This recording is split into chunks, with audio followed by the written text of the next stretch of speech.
요한복음 20장 19절입니다. 이날 곧 안식 후 첫날 저녁 때에 제자들이 유대인들을 두려워하여 모인 곳의 문들을 닫았더니 예수께서 오사 가운데 서서 이르시되 너희에게 평강이 있을지어다.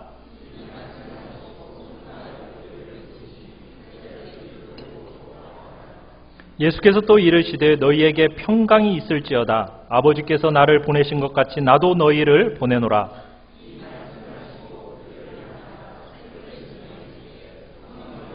같이 읽습니다. 너희가 누구의 죄든지 사하면 사하여질 것이요 누구의 죄든지 그대로 두면 그대로 있으리라 하시니라. 아멘. 우리 말씀의 제목을 같이 한번 읽어보겠습니다. 시작. 너희에게 평강이 있을지어다. 너희에게 평강이 있을지어다. 복음의 제일 중요한 핵심, 그건 다름 아닌 십자가요 부활입니다. 오늘은 그 하나인 부활에 대한 이야기를 우리가 하며 우리 주님 앞에 우리 시간 기념하며 나아가는 시간입니다. 우리 제목을 같이 한번 말씀 요약 1번을 우리 같이 한번 읽어봅시다. 주보에 나와 있는 말씀 요약 1번입니다. 시작. 두려워하고 있는 제자들. 여러분, 예수님이 부활하셨는데 부활하신 그 저녁에 제자들이 가지고 있었을 그 심리적인 상태는 어떠했을까요? 예수님이 부활하신 것을 아직 알지 못한 그런 상태 가운데 있을 때 아침에 새벽에 막달라 마리아를 비롯한 많은 여인들이 예수님께 향유를 바르려고 무덤에 찾아갔습니다. 여러분, 그 무덤에 찾아갔을 때 그 무덤이 어떻게 되어 있었습니까? 네, 예수님이 없었어요. 비어 있었어요. 그래서 이 막달라 마리아는 예수님의 시체를 찾아야겠다라는 일념을 가지고 주변을 막 배회했습니다. 그러다가 누구를 만났죠? 부활하신 예수님을 만나게 돼요. 그리고서는 예수님이 살아나셨다라는 너무너무 놀라웠고 기쁜 소식이 그 마음속에 가지고서는 제자들에게 뛰어가서 그 사실을 알려줍니다. 그러자 그 이야기를 들은 제자들 가운데 베드로와 요한이 그 사실을 확인하기 위해서 무덤으로 또 달려가죠. 무덤에 달려가 보니 그 무덤이 진짜 어떻게 되어 있었어요? 비어 있었습니다. 그리고 예수님을 쌓았던 세마포는 마치 허물을 벗었던 것처럼 쫙 가라앉아 있는 상태로, 그리고 예수님의 그 시체만 사라진 거예요. 거기다가 나무 또 다른 여인들이 예수님을 또 만나게 돼요. 그 여인들을 향하여 예수님은 뭐라고 말씀하셨냐면 갈릴리로 가라. 그리고 주님을 만나도록 하라. 이렇게 제자들에게 가서 말하라고 부탁을 하십니다. 자, 그래서 이런 이야기들을 제자들이 듣게 돼요. 여러분, 그 제자들이 모여서 이제 부활이라는 주제를 가지고 이야기를 나누는데, 여러분, 이 주제가 받아들이기 쉬운 주제입니까? 너무 어려운 주제죠. 받아들이기 여간 힘들지 않겠습니까? 그래서 그 저녁에 이 제자들의 마음은 두려움과 긴장과 혼돈 속에 있었을 거예요. 혼돈과 또 어찌할 바를 모르는 그 당황스러움이 그들의 마음을 지배하고 있었을 겁니다. 거기다가 유대인들이 언제 또 이들을 잡아갈지 모른다라는 그 두려움까지 이 제자들에게는 있었어요. 많은 혼돈과 두려움과 긴장으로 인해서 일이 어떻게 될지 알 수 없는 그 많은 고통이 이 제자들에게 있었다는 얘기입니다. 그래서 제자들이 문을 어떻게 했어요? 걸어 잠굽니다. 걸어 잠그고서는 모임을 하고 있었어요. 여러분, 그런데 여러분, 문을 걸어 잠그고 모여있는 그 자리에 그 제자들에게 누가 나타나셨어요? 부활하신 예수님이 나타나셨습니다. 누가 문 열어줬나요? 문을 열어주지도 않았는데 부활하신 예수님이 쑥 하고 그 공간 안에 나타나셨다는 거예요. 들어오셨다는 거예요. 여러분, 예수님은 분명 몸을 가지고 계셨어요.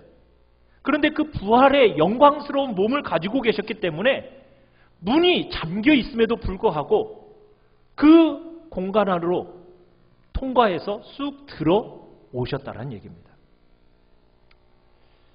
여러분, 우리의 몸이 그런 몸으로 변화되어질 걸 여러분 믿으십니까? 믿음이 없어요?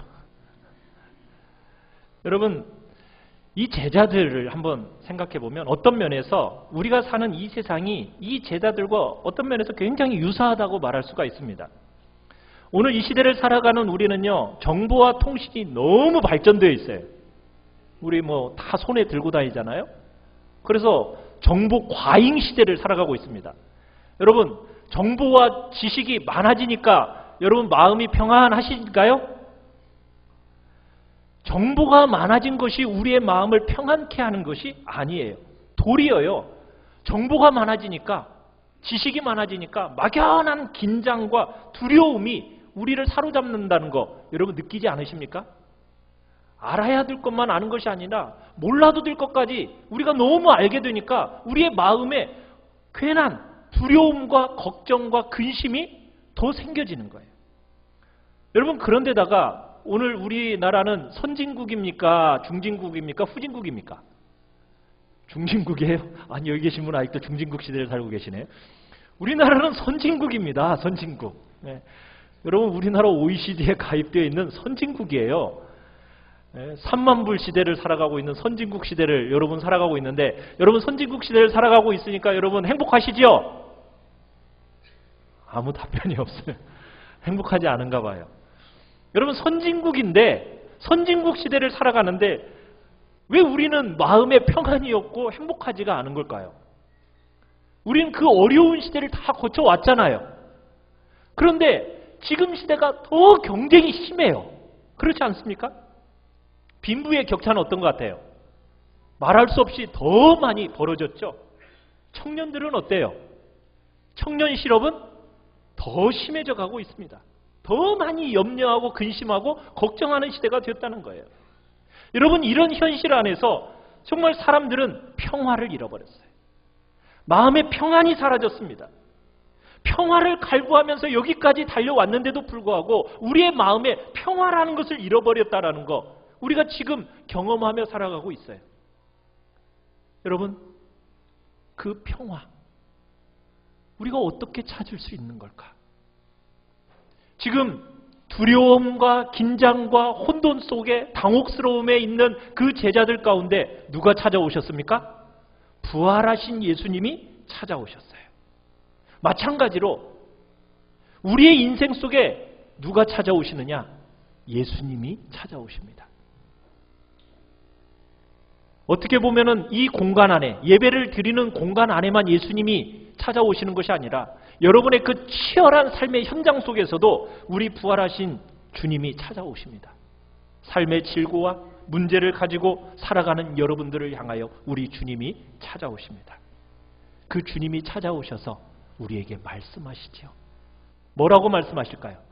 자, 우리 2번을 같이 한번 읽어봅시다. 시작. 평강을 말씀하시는 예수님. 두려워서 지금 물을 걸어 잠그고 모임만 하고 있는 그 제자들에게 부활하신 주님이 찾아오셔서 두려움과 걱정 속에, 지금 혼돈 속에 있는 그들을 향하여 나타나셔서 하신 말씀, 뭐라고요? 뭐라고 말씀하셨습니까? 예수께서 오사 가운데 서서 이르시되 뭐라고요? 너희에게 평강이 있을지어다. 평강이 있을지어다. 여러분, 이 평강이 있을지어다, 여러분, 이 단어는 굉장히 우리에게 너무 익숙한 단어입니다. 히브리어로 뭐라고 얘기하는지 아세요? 혹시 아시는 분? 샬롬. 우리 주님이 지금 제자들에게 오셔서 뭐라고 말씀하셨다고요? 샬롬. 자, 옆분에게 한번 인사 한번 해보세요. 샬롬.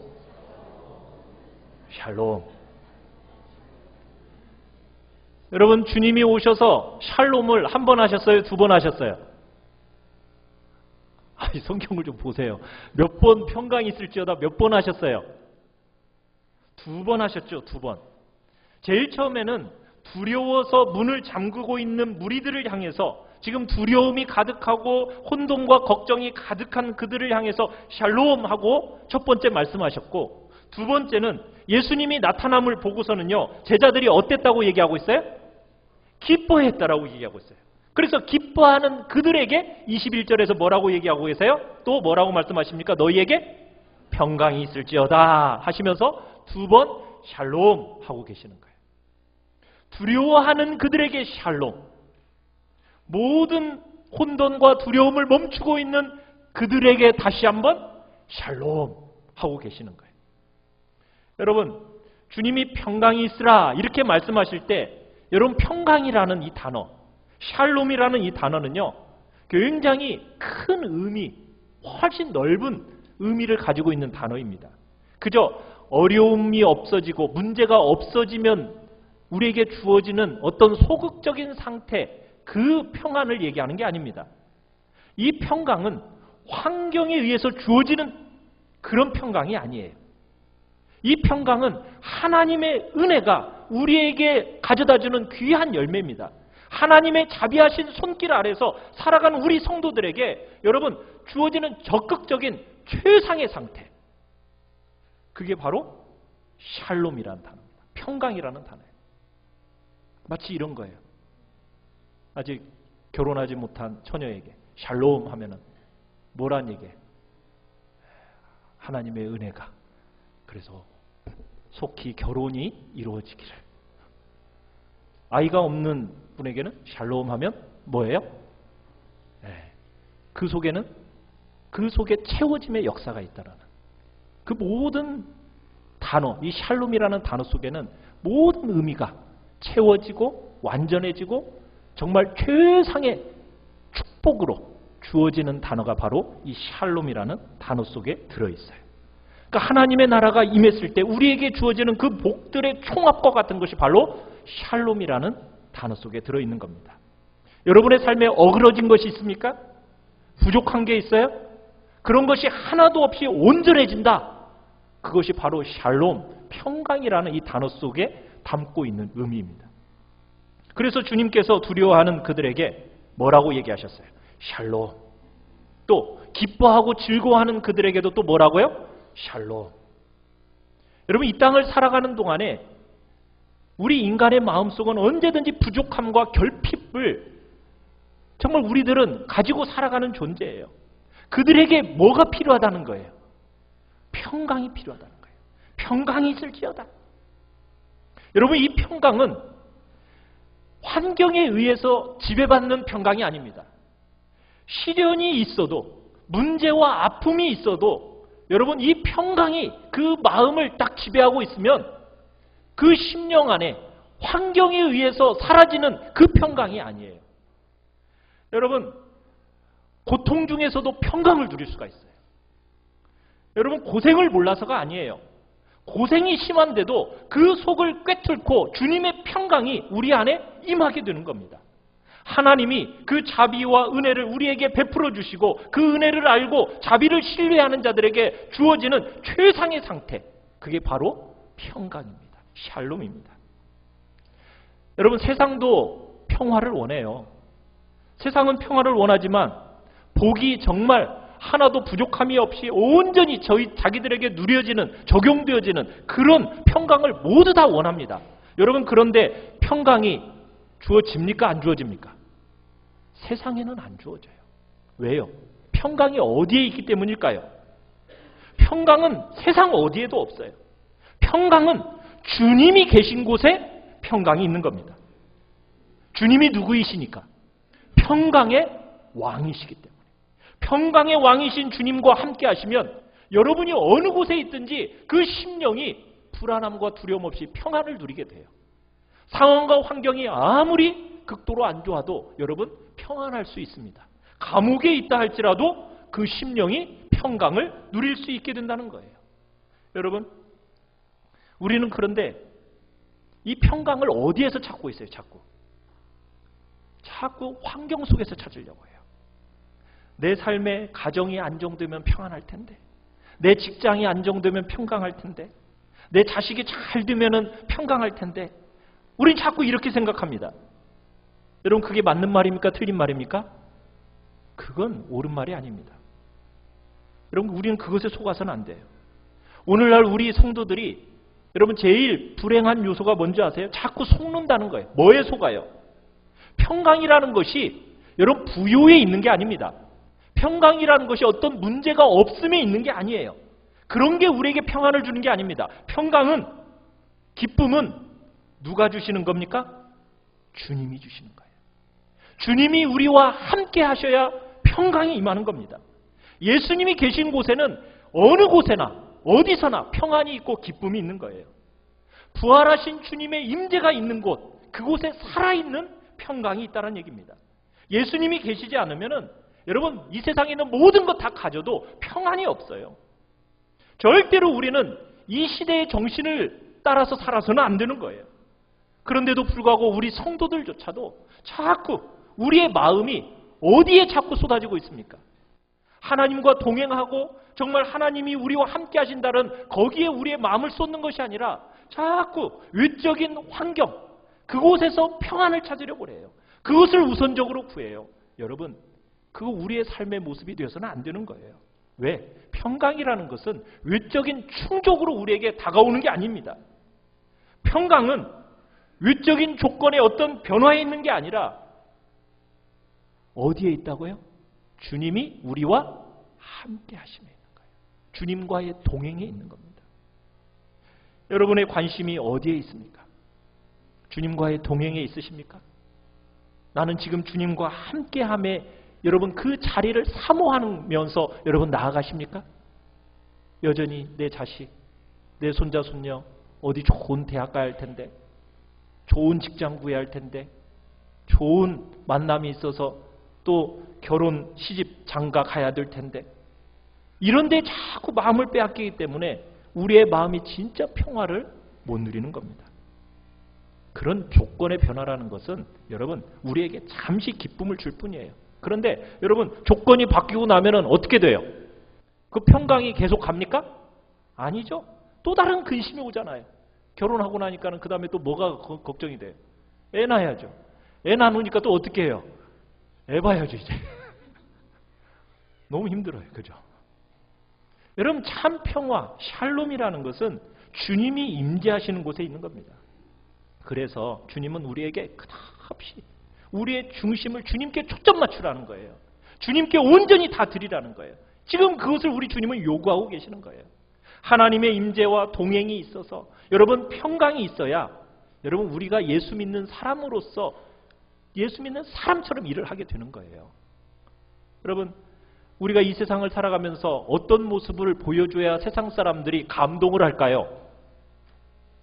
여러분 세상 사람들이 우리가 막 부유해지고 정말 건강해서 세상 사람들이 부러워할 만한 여러분 많은 것을 가져야 사람들이 막 감동을 할까요?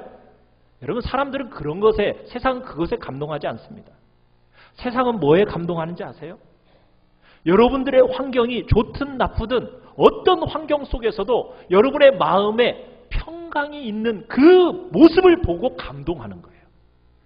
세상 사람들은 환경에 지배받지 않고 그 심령에 평강이 있어서 기쁨과 즐거움을 항상 누리는 그 모습 속에서 사람들은 감동을 받고 주님께로 나오는 겁니다. 우리는 그런 부름으로 주님 앞에서 우리는 선택받은 거예요. 사랑하는 성도 여러분, 여러분은 하나님과 동행하고 계십니까? 주님이 여러분과 함께 계셔서 여러분의 삶에 평강이 있으십니까? 그 평강이 여러분 안에 있어야 예수님처럼, 예수님 믿는 사람처럼 여러분 살게 되는 거예요. 우리 세 번째 같이 한번 읽어봅시다. 시작. 손과 옆구리를 보이시는 예수님. 여러분 주님이 오셔서 제자들이 샬롬 이렇게 얘기하실 때 여러분 이 두 번의 샬롬의 중간에 뭐가 있습니까? 제일 처음에는 두려워하고 있는 제자들에게 샬롬 하셨고 그 다음에 예수를 보고 기뻐하고 즐거워하고 있는 제자들에게 샬롬 하셨는데 여러분 이 두 번 사이에 샬롬 사이에 뭐가 나와요? 20절에 뭐가 나오고 있죠? 그들에게 뭘 보이고 계세요? 손과 옆구리를 보이시니. 여러분 주님의 손과 옆구리 여러분 뭘 보여줬다는 얘기일까요? 뭘 보여주신 거예요? 주님의 못 박히신 손, 그죠? 손의 못자국. 그 다음에 옆구리, 창에 찔리신 창자국. 여러분, 주님이 이걸 보여주실 때 목적은 뭐였겠어요? 왜 그것을 보여주셨을까요? 첫 번째는 이 두 가지의 목적이 있는데, 첫 번째는 내가 바로 십자가에 박힌 누구다? 예수다. 그걸 제자들에게 보여주는 겁니다. 지금 집안에 어떻게 들어오셨어요? 문을 다 걸어 잠궜는데도 불구하고 쑥 들어오셨잖아요. 그러니까 제자들이 생각할 때는 뭐라고 생각할 수도 있어요? 아이, 그 귀신이라고 얘기하지 마시고. 영. 저거 영 아니야? 환영. 뭐 이렇게 볼 수도 있는 거 아니겠어요?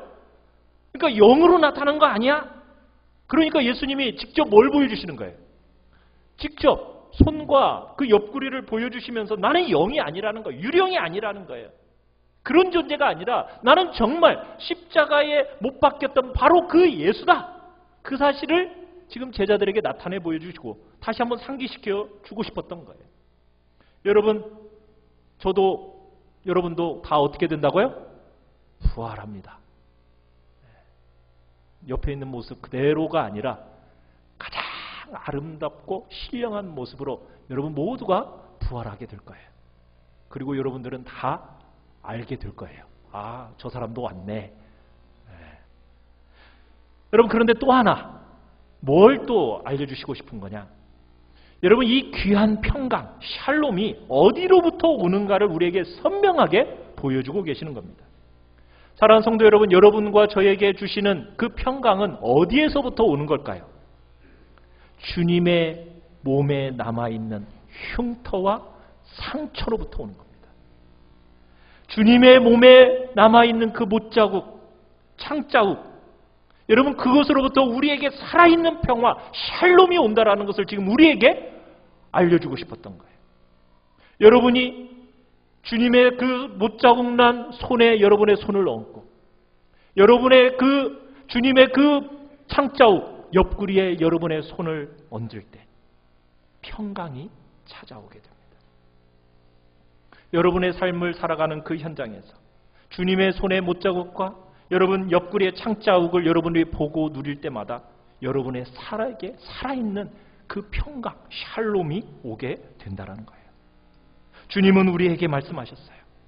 오늘 우리가 성찬식을 거행하겠던 것처럼, 얘들아, 너희들이 나의 살과 나의 피를 마셔야 한다. 그래야 너희에게 뭐가 있다? 생명이 있다. 그러면서 주님이 우리에게 주시는 이 평강의 온전한 축복은 창자국과 못자국으로부터 우리에게 주어진다는 것을 확인시키고 싶으셨던 거예요.